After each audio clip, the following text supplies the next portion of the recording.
ፋያው ሊያገቡ ነው። እንኳን ደስ አላችሁ ውድ ተመልካቾቻችን። ፋያው እንግዲህ ሊያገቡ ወስነዋል። ፋኖሴን አግብተው ደስተኛ ህይወት ለመኖር ወስነዋል። ተምቹንና አሴርን ሽምግልና ላኳቸው። ተምቹና ጆሮ ከጠፉበት ቦታ ተመልሰው መጥተው ፋያው እግር ላይ በመውደቅ ይቅርታ አድርግልኝ ብለው ሰቅሰቅ ብለው አለቀሱ። ፋዘርዬም ሰቅሰቅ ብለው በማልቀስ አባታችሁ በሆንማ ጥላችሁኝ አትሄዱም ነበር፣ እንደ አባት ብታዩኝማ እንደዛ አታደርጉኝም ነበር እያሉ እያለቀሱ ምንም ማድረግ ስላልቻሉ ይቅርታቸውን ተቀበሉ። ሜሮን ወደ ማረሚያ ቤት ገባች። ሚናሴና ሰላምዬ ሜሮንን አስይዘው እስር ቤት እንድትገባ አድርገዋታል። እዛም ደግሞ ከሄደችም በኋላ ከርግብ ጋር ብጥብጥ ፈጥራ ነበረ። ለምን መጣሽ? እንዴት መጣሽ? ለምንድን ነው እንደዚህ የተባባልነውን ነገር ያላደረግሽው? ለምን መረጃውን አልሰጥሻቸውም? በማለት እርግብ ግብ በግብ ያዘቻት። ወይዘሮ ሜላት መካከላቸው ገብታ ልትገላግላቸው ችላለች። ሰላም ሰላም! ውድና የተከበራችሁ የቻናሌ ቤተሰቦች እንኳን በሰላም መጣችሁ። ለቤቴ አዲስ ከሆናችሁ ሰብስክራይብ በማድረግ ቤተሰቡ ነው። ኖላዊ ድራማ እንደቀጠለ ይገኛል። እንግዲህ በዛሬው ክፍል ሀና ምን በቃ ውሳኔ የሌላት ወደዛ ወደዚህ እያለች ልጆችን እያንገላታቻቸው ትገኛለች ማለት ነው። እንግዲህ በባለፈው ክፍል እንዳየነው ኤላ ከደሴ ድረስ መጥቶ እሷን ፈልጎ በመጣበት አጋጣሚ እሷ ደግሞ እዝራ እያለች ልባቸውን እየሰበረቻቸው ትገኛለች። ምንም እንኳ ቢሆን በችግሯ ጊዜ የነበሩት ልጆች በእዝራ ምክንያት መቀየር አልነበረባትም። ነገር ግን ሀና አሁን ላይ እዝራ እያለች ትገኛለች። ነገር ግን ለእዝራ ያላት ፍቅርን እንኳን እርግጠኛ አይደለችም። እያመነታች እያወላወለች ትገኛለች። ወይ አንዱን መርጣ ለያዘች፣ እዛም ሄዳ ማልቀስ፣ እዚህም ሄዳ ማልቀስ። እዝራም ጋር ስትሄድ አፈቅራለሁ እያለች ታለቅሳለች። ወደ ኤላም ስትመጣ ታለቅሳለች። ቀደም ብትል ኖሮ እኮ ያንተ ሆን ነበር፣ ስለዘገየህ ነው እዝራን የመረጥኩት። አባዬ ድኖ ሰው በምፈልግ ሰዓት ከጎኔ ስላላገኘሁት ነው አለች። እንደ ምክንያት ለኤላ ያቀረበችው ምክንያት ነው ይሄ እንጂ በጊዜው እኮ ጆሮም ከጎኗ ነበረ። አባቷ ታሞ እስከሚድኑ ድረስ ጆሮ ከጎኗ ነበር። ነገር ግን ጆሮን ሳትይዝ እዝራን መርጣለች። ምክንያቱም ሀናም እንደ ጊዜው ተቀየረች ማለት ነው። ይሄ ደግሞ በጣም ያስጠላ ነው። እየሰራች ያለችው ነገር በጣም ደባሪና ለተመልካችም ሆነ ለጆሮና ለኤላ ከባድ ጊዜ ነው። ጆሮ በቃ ምንም ቢሆን መጎዳትን መርጦ ዝም ብሏል። አንቺ እኔን ካላፈቀርሽኝ በግዴታ ከኔ ጋር እንድትኖር አልፈልግም፣ ስለዚህ ሂጂ ወደምታፈቅሪው ሰው ብሎ ልኳት ነበር።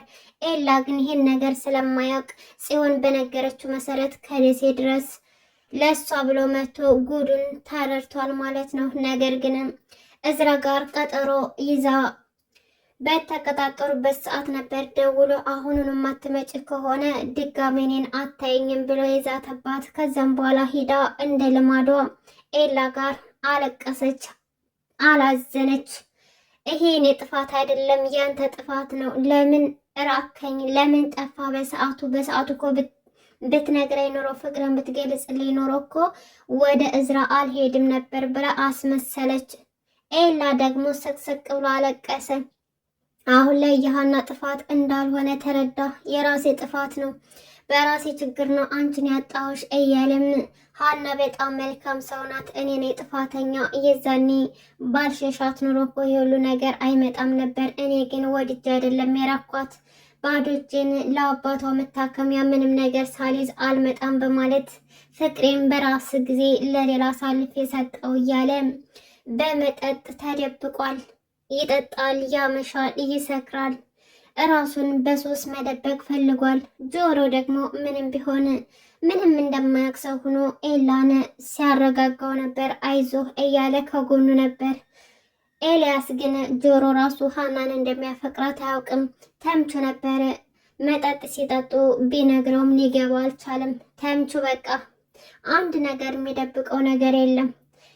ጆሮ ምንም እንኳን ቢያፈቅራትም ሌሎች ሰዎች መጉዳት አይፈልግም። ለሌሎች ሲሉ ስሜቱን ደብቆ ተቀምጧል። ሰላምዬና ሜሮን ቤት በመሄድ ሜሮንን ይዘዋታል። ይመጣሉ ብላ አላሰበችም ነበር። ጥላሁን ይሆናል ብላ በሩን ስትከፍት እንደ አጋጣሚ ሰላምዬና ሚናሴ ነበሩ። ከዛም በኋላ የታለ መረጃው? እማዬን ነፃ የሚያደርጋትን መረጃ አምጪ። እርግብ አንቺ ጋር እንዳለ ነግራናለች። ስለዚህ መረጃውን ስጭን፣ ካልሆነ ግን ለፖሊስ አሳልፈን እንሰጥሻለን ቢሏትም ሜሮን ግን አይሆንም፣ በጭራሽ ምንም አይነት መረጃ የለኝም ብላ ድርቅ አለች። ቢለምኗት ቢያስፈራሯትም ልሰጣቸው አልፈለገችም ነበር። ከዛም በኋላ ሚናሴ ሰላምዬ ምን እየሰራች ነው? ወደ ፖሊስ ደውይ ብሎ ነገራት። ሰላምዬም ለፖሊሶች ደውላ ሜሮን እቤት እንዳለችና መምጣት እንዳለባቸው ነገረቻቸው። ከዛም በኋላ ፖሊሶች ሜሮንን አንጠልጥለው ወደ ማረሚያ ቤት ይወስዷታል። ወይዘሮ ሜላት እንግዲህ ሜሮን እዛ መምጣቷን ሄደው ነገሯት። ሰላምና ሚናሴ የተፈጠረውን ነገር እያንዳንዱን ነገር ነገሯት። ወይዘሮ ሜላትን በጣም ደነገጠች። እና ታዲያ መረጃው ካላት ለምን አልሰጠቻችሁም? መቼም እርግብ ልትዋሻ አትችልም እያለች ሰላምዬ ጠየቀቻት።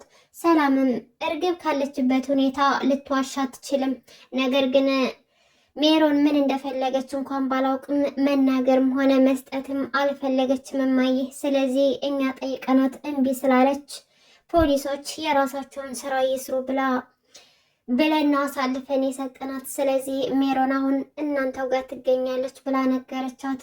ያው ወይዘሮ ሜላት በሰሩት ነገር በጣም ደስተኛ ናት። ምክንያቱም ይሄ ነገር ፖሊሶች መግባት አለባቸው ብላ አምናለች። ከዛም በኋላ ሜሮንና እርግብ ተገናኙ። እርግብ በጣም ደንግጣ ነበር። አይኔ ነው ወይስ ደግሞ በህልሜ? ሜሮን አንቺ ነሽ እዚህ ያለሽው? እንዴት መጣሽ? ለምን መጣሽ? እያለች በጥያቄ ታፋጥጣታለች። ከዛም በኋላ ሜሮንም ኧረ እባክሽ እንደማያውቅ ሰው አታስመስይ፣ እዚህ ያደረሽኝ አንቺ መስለሽኝ፣ እዚህ እኮ የገባሁት በአንቺ ምክንያት ነው፣ ደግሞ እንደማያውቅ ሰው ታስመስያለሽ እንዴ ብላ ጮኸችባት። እርግብ ምንም ነገር እንደማታውቅና እሷ እኮ ያለችው ለጥላሁን ልጆቹን እኔ ነኝ የላኳቸው፣ መረጃውን ስጫቸው፣ አንቺ ምንም ነገር አታስቢ እንዳትፈሪ ብዬ ነበር የላኩልሽ እንጂ እኔ ምንም ነገር አላልኩም፣ ምንም ነገር አንቺን የሚጎዳ ነገር አላደረኩም፣ ምን እያልሽ ነው እያለ በጥያቄ ስታፋጣት ወይዘሮ ሜላት ገባችና እንዴ ሜሮን መጣሽ እንዴ አለቻት። ሜሮንም አዎ መጣሁ፣ ምን ነው አላውቅም ለማለት ነው? የአንቺ ልጆች መስለውኝ እዚህ ያመጡኝ ብላ ነገረቻት። አይ መስማቱንስ ሰምቻለሁ፣ ግን ለምን መጣሽ ብዬ ነው እንጂ መረጃ እጅ ላይ እንዳለ ሰምቻለሁ። ለምን መረጃውን ሰጥሻቸው ነፃ አልወጣሽም ስትላት በዚህ በቀላሉ የምንላቀቅ አይደለም ብላ ስለ ባዩሽ መጥፎ ነገር ስታወራ ወይዘሮ ሜላት ስለ ሞተ ሰው መጥፎ ነገር ማውራት ጥሩ አይደለም እረፊ ብላ ታስቆማታለች። እርግብም እንዴት እኔ እዚህ ያለው ስለ አክስቴ መጥፎ ነገር ታወሪያለሽ? አክስቴ እኮ ምንም ክፉ ብትሆን አክስቴ ናት። ስለዚህ ስለ እሷ ምንም ነገር እንድታወሪ አልፈልግም ብላ ነገረቻት። እንዲሁም ሊደባደቡ ሲሉ ወይዘሮ ሜላት መካከላቸው ገብታ ልትገላግላቸው ችላለች። እርግብ አሁን በሰራችው ነገር በጣም ተጸጽታለች። እንዲሁም ደግሞ የሰራችው ነገር ስህተት እንደሆነ አምናለች። እናም ወይዘሮ ሜላትና ልጆቿ እርግብን ሊያግዟት ፈቃደኛ ሆነዋል። ወይዘሮ ሜላት ካለችበት እስር ካልተፈታች ለእርግብም የሆነ ነገር እንደምታደርግ እርግጠኛ ነበረች። አሁን ግን ሜሮንና እርግብ ሰላም አይደሉም። እርግብ የተፈጠረውን ነገር አንድ ባንድ ሀብላ መጠየቅ ትፈልጋለች። ከዛም በኋላ ሌሎች በወጡ ሰዓት ብቻዋን ጠበቀቻትና እንዴት ይሄ እንደተፈጠረ ትጠይቃታለች። እማትነግሪ ከሆነ ጉዳት አደርስብሻለሁ፣ የተፈጠረውን ነገር ሁሉ ልትነግሪኝ ይገባል። እንዴት ነው አክስቴ ስትገደል በቦታው ላይ የተገኘሽው? ሲቀጥልም ደግሞ የመጨረሻ ጊዜ አክስቴ ያናገረችው አንቺን እንደሆነ ፖሊሶች ደርሰውበታል። ስለዚህ ይሄ ምን ማለት ነው? ቆይ አክስቴ ግድያ ላይ እጅሽ አለበት ማለት ነው? ተናገሪ እውነታውን እያለ ስታፋጥጣት ሜሮን ምንም ነገር እንደማታውቅና የዛን ቀን የተገናኙት በስልክ የተደዋወሉት እርግብን አሳልፋ እንድትሰጣትና ግን ስታገናኛት ገንዘብ እንደምትሰጣት ተስማምታ ነበር ያወሩት እና በመካከል እሷ ድንገት ሞተች ብላ ነገረቻቸው። አሁን እርግብና ሜሮን እየተፋጠጡ ይገኛሉ። እርግብም እየዛተች ነው። አክስቴ ግድያ ላይ አክስቴ ሞት ላይ እጅሽ ይኖርበትና አለቅሽም እያለችም እየዛተችባት ነው። ሜሮንም አልናገርም አይኔን ግንባር አድርገው እንጂ ለማንም ሰው ትንፍሽ አልልም፣ ከወጣንም አብረን ነው የምንወጣው፣ ከበሰበስንም እሱ አብረን ነው የምንበሰብሰው እያለች ነው። በሌላ በኩል ደግሞ እርግብና ወይዘሮ ሜላት ፍቅር በመሆናቸው በመዋደዳቸው በጣም ተናዳለች። ሌላው ደግሞ አቶ ኖላዊ ሊያገቡ ወስነዋል።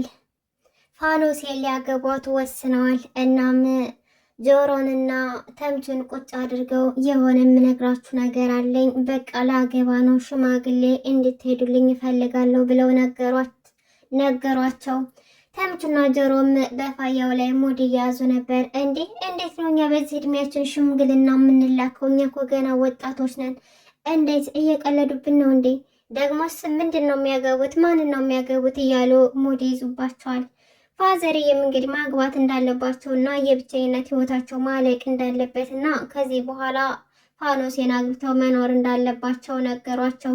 እነሱም በሀሳባቸው ተስማሙ። በጣም ደስ ይላል። አዎ አቶ ኖላዊ ማግባት አለባቸው።